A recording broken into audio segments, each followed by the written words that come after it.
Alright, hey guys, I'm going to talk to you about the spacing of roads.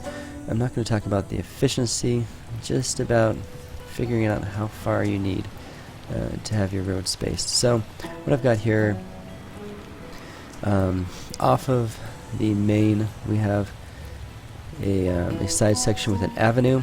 It's going to be all my inner city traffic on this segment. I'm going to try and isolate. Basically, they're going to go to work and back along this segment. They're not going to actually enter this main drag, and also shop here. Now we can change the proportions of green to blue, but basically, it's much less blue to the green. So, all right, let's talk about the spacing. If you want to know how large a high-density building is, so that you don't become limited, use a tall tree row, a short tree row. They're both the same length. Even I think this tree-lined walkway. And basically, on the short end, it snugs up next to a road. You can see on this eye droplet, the place it points, it's like an eye drop pointing this way, it's actually going to be on this road right here. So, alright, we see we have exactly enough room for one of these. So, one high density building will go between these two roads. Now on this side, we put one up against here. Now I'm putting down medium parks, so this is going to promote medium growth, or growth of the medium wealth. These are all low wealth. Frankly, I want low wealth right now, and I'll show you why in a little bit. Now look at this. There is a lot of space between these two, right? So, not optimal. I'm going to actually have a lot of wasted space between these two. Now, let me just put it here and show you what this does. So, it shows me I have a bit of space. Look at that. That happens to be enough space for an avenue. Quite convenient, right? Now, do you really need to have a road on each side of a development? Obviously not. You can have roads on each side of two lengths of developments. Okay.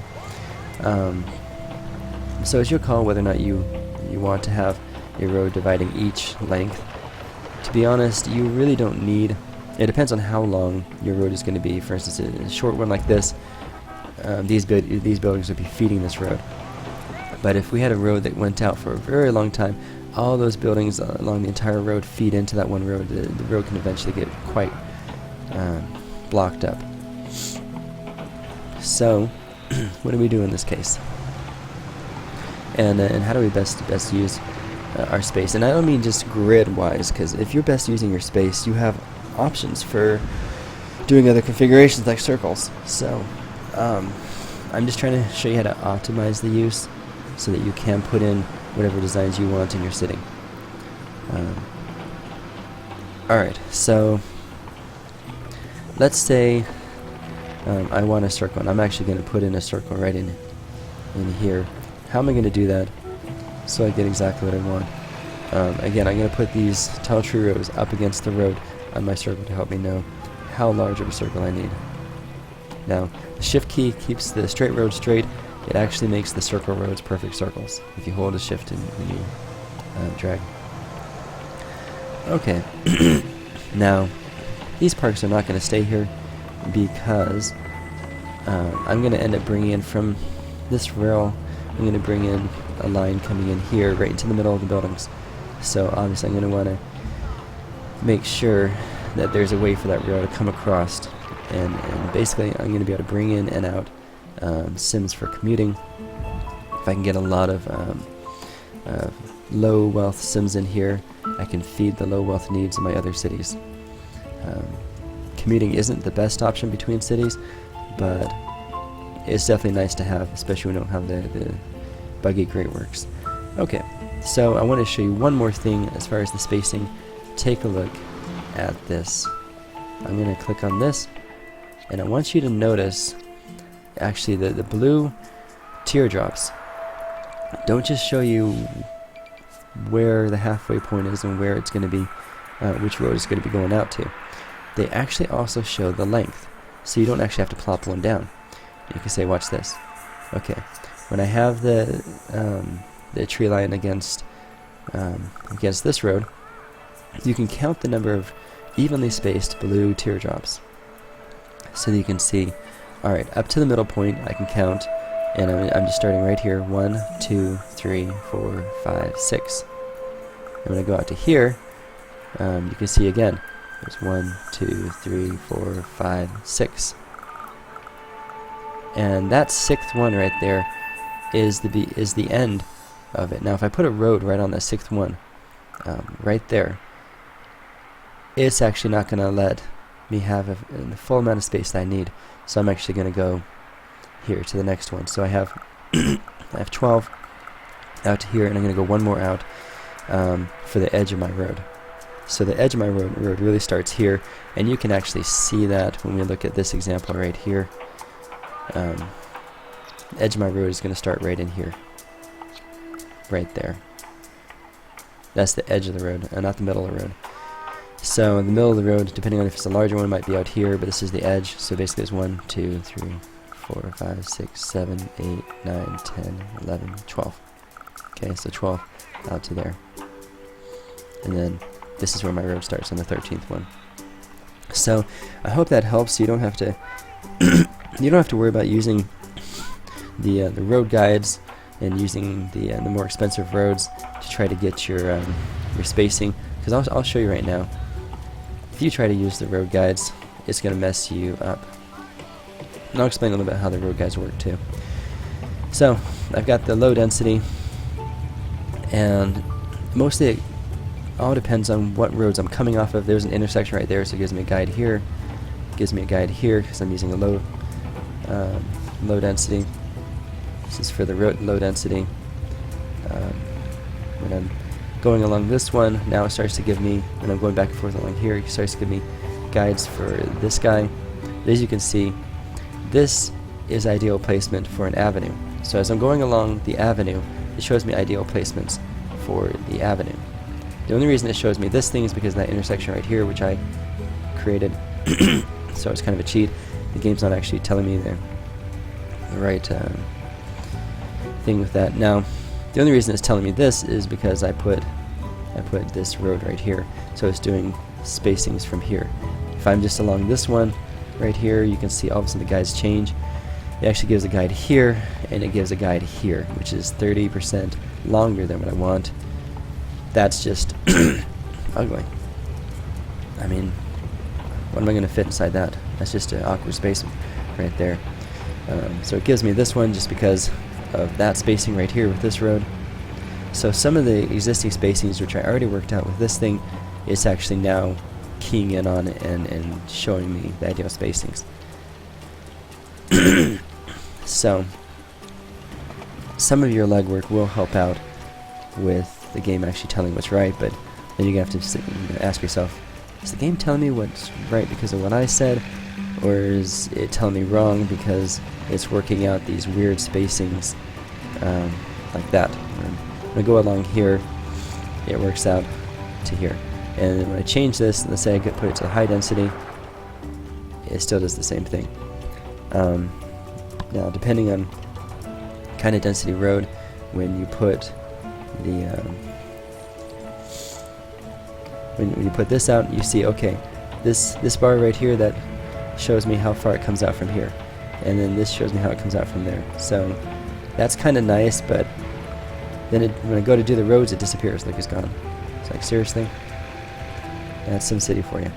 And then when I'm along the low density ones, you can see it's a lot shorter. So it says this is what a low density building will look like, and it's like, well, that's nice that you're showing me this right now until I'm like off it, but I don't care about low density right now because I'm planning for the future. Now my future may, once it goes to medium density, it's going to be the same as high density. So it's going to go just as far for high density or medium. So if I want to stay low density, I guess that's fine if I can memorize that, remember that. I do want to show you one more thing. I've got these little circles here for a reason. When I start off the city, I like to see which way the wind's blowing, and it shows it's blowing this way, so it shows me where the pollution's going to impact my planning. And then I like to see where my resources are, and then I'll draw a circle around the first 3 zones just to give an idea of where not to build. And just remember that it takes up a few thousand simoleons each, but it's worth it in the long run. And for things I don't have much of, I'm not even going to bother. But I do have a little bit of ore, so might as well mark it. They don't give a whole lot of money, but early on they do give a fair amount extra stuff to work with. So anyhow, maybe you get your initial zoning created for your worker base, and then you go out and you try to get this stuff going, get the resources, and just let the time pass and earn up the money as you sell off your stuff. So it's free stuff. Might as well, unless you don't want to grab the resources. It's your call. But it's at least useful to know where it is. I guess I do want to say one more thing is you consider your rail line. It's a great way to get sims in and out and resources in and out.